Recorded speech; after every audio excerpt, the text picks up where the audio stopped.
কয়েকজন আপুকে দেখলাম আগে কুকিংয়ের কাজ করতো, তো সেখান থেকে ভাইরাল হয় না, ভিডিওতে ভিউজ আসে না, এই জন্য মিনি কুকিংয়ের কাজ শুরু করছে। তো মোটামুটি মাশাআল্লাহ এখন তাদের পেজটা খুব গ্রো হয়েছে। তো সেটা দেখা দেখি আমিও আমার ভাবিকে বলছিলাম, ভাবি আমার জন্য একটা চুলা তৈরি করে দিয়েন। তো আমার ভাবিও আমার জন্য একটা চুলা তৈরি করে রাখলো। আজকে আমার মিনি চুলায় আমি আজকে একটা কোয়েল পাখি রোস্ট করবো আমার মেয়ের জন্য। আমি পেঁয়াজ, রসুন, আদা, জিরা সবই বেটে রাখছিলাম আগে থেকে। তো সেটা এখন মিক্স করে নিলাম এবং এটা পাখির সাথে এখন মিক্স করব। সুন্দরভাবে মিক্স করে রাইখে দেবো। আমার হাতে হাতে আমার মেয়েও কাজ করে দিতেছে। আসলে একটু বড় হয়েছে, বোঝা দিয়েছে পর থেকে আমার কাজের সাথে এরকম করে। কিন্তু ও যে একা করে এরকম সেটা না, আসলে সব বাচ্চারাই এরকম করে। হয়তো আমিও আমার মায়ের সাথে করছি এরকম।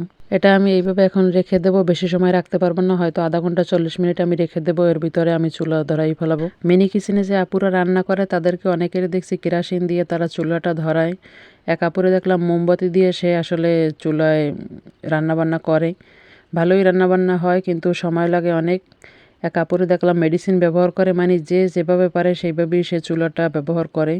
যেহেতু ছোট চুলা, এখানে লাকড়ি দেওয়া সম্ভব হয় না। আর আমার চুলাটা তো মোটামুটি একটু বড় আছে, এই জন্য আমি লাকড়ি দিতে পারছি। চুলাটা ধরাবার পরে আমি তেল দিলাম। তেল অল্প সময়ের ভিতরেই গরম হয়ে গেছে, বেশি সময় লাগে না। এই পর্যায়ে আমি পাখিটাও দিয়ে দিলাম। পাখিটা দেওয়ার পরে এপাশ ওপাশ করে বারবার নাড়াচাড়া করে ভালোভাবে ভাজি করতেছি। আসলে মিনি কিচেনে রান্না করলে অনেক ধৈর্য লাগে। আর বিশেষ করে এই মিনি কিচেনে রান্না করলে পুরো সময়টাই আলাদা বের করে রাখতে হয়, কারণ এইটা একটা অযথা সময় বা একটা অতিরিক্ত সময় এটাই এখানে ব্যয় করতে হয়। আমি আসলে সময় বের করে নাই, আমি এটা কাজেরই সময়, কারণ আমি মেয়ের জন্য তৈরি করব এই নিয়ত করে এইটা আমি রেখে দিছিলাম বা এইভাবেই আমি গুছাইছি সবকিছু। যেহেতু রোজার মাস, রোজার মাসে বাচ্চাদের আলাদা খাবার তৈরি করে দিতে হয়, তো সেই উপলক্ষে আমি দুপুরের জন্য ওর এই আয়োজনটা করছি।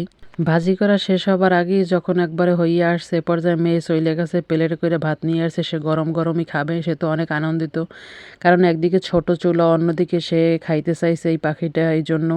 আর সে আবার কাঠ নিয়ে আসছে উঠান থেকে, সেই কাঠ দিয়েই রান্না করা। সবকিছু মিলেই জিলেই খুবই সে হ্যাপি। আসলে বাচ্চাদেরকে অল্প ছোট কিছুতেই হাসি খুশি রাখা যায় এবং ওদের একটু কথা শুনলেই ওরা খুব খুশি। তবে ছোট চুলায় রান্না করে আমি আজকে যেটা বুঝতে পারলাম, এটাতে অনেক সময় ব্যয় করতে হয়, অনেক ধৈর্য থাকতে হয়। ও আচ্ছা, কোয়েল পাখিকে তো আমি কোয়েল পাখি বলি, আর আপনারা কি পাখি বলেন নাকি অন্য কিছু বলেন অবশ্যই জানাবেন, কারণ পাখি এইটা খায়। শুনতে এটা কেমন লাগতেছে? আমরা তো কোয়েল পাখিই বলি, আপনাদের ওখানে কি বলে জানাবেন কমেন্টে। যেহেতু একটা ছোট চুলা আমি ম্যানেজ করছি, তো মাঝে মাঝে মেয়ের জন্য কোনো নাস্তা পানি তৈরি করলে আপনাদের মাঝে ভিডিওটা শেয়ার করব। তো আপনাদের যদি ভালো লাগে অবশ্যই লাইক কমেন্ট শেয়ার করে সাথে থাকবেন নতুন নতুন ভিডিও পাওয়ার জন্য। আমার মেয়ে মজা করে কীভাবে খাইতেছে দেখেন। আসলে ছোটোবেলায় আসলে যেটা হয় সেইটা। তো আপনারা সবাই ভালো থাকবেন, সুস্থ থাকবেন। দেখা হবে, কথা হবে অন্য কোনো ভিডিওতে। আল্লাহ হাফেজ।